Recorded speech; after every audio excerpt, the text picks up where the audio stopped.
आप सभी का मंगल हो। नमस्कार। अतिथि देवो भव।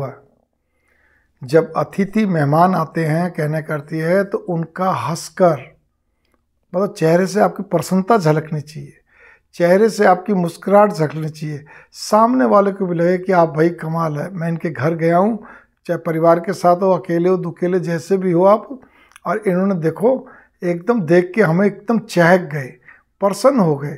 वो चाहे कैसे भी मतलब अनजान हो, परिचित हो, कहने करते कैसे भी हो। यहाँ अनजान का अर्थ भी इतना भी नहीं, कई बार क्या तो परिवार के तो परिचय में होते हैं, लेकिन आप नए नए आए हो, मान लो घर की बहू हो या कोई भी हो, तो भी आपके चेहरे से लगना चाहिए अगर मेरे परिवार वाले के परिचित हैं, मेरे ससुराल वाले के परिचित हैं, या मेरे पापा मम्मी के परिचित हैं, मान लो पियर की बात भी कर लें, ठीक है, तो भी आपके चेहरे पे प्रसन्नता होनी चाहिए। अतिथि आए, अतिथि देवो भव। दूसरा है अतिथि सत्कार। आपने उनके सत्कार के लिए बहुत तन्मयता से आप लग गए, ठीक है ना। आप जो जरूरी काम भी कुछ कर रहे हो, लेकिन ठीक है आपने पूरा पार्ट प्ले करा, मतलब आपने भाग लिया अतिथि सत्कार करने में। चाहे भले मम्मी तैयारी कर रही हो, लेकिन आपने उनको ले जाके दिया, करा सब। तीसरा है आपका मनवार। मनवार का अर्थ यहाँ पे क्या होता है, उनको कोई भी चीज़ आपने दे दिया, फिर दोबारा वो तो ना करेंगे, आपने नहीं जी नहीं आपको लेना पड़ेगा, अजी इस तरह लिखी आती है, ये तो चीज़ हमारे यहाँ की बहुत फेमस है, या ये तो आप थोड़ा तो खा के देखिए। ऐसे कर करा के सबको आपने अपने हाथ से दिया, खिलाया, ठीक है ना।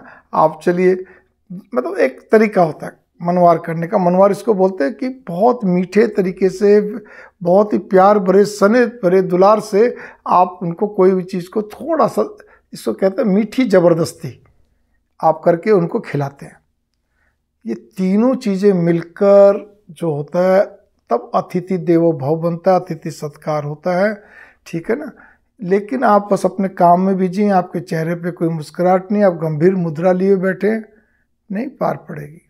इस चीज़ पे गौर कर लीजिए, ठीक है ना।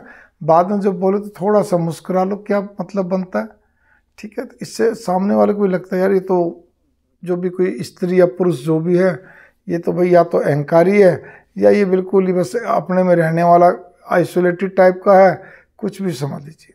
आपके लिए अलग अलग तरह के विचार उठेंगे। फिर आप भले कहते रहो मेरे बारे में कुछ भी समझो, अरे समझना कि आपने अपना रूप ही ऐसा धारण कर रखा, आप दर्शाई ऐसा रहे हो आप, ठीक है। ऐसा भी उचित नहीं होता। इस बात पे गौर कर लीजिए। मंगल कामना। नमस्कार।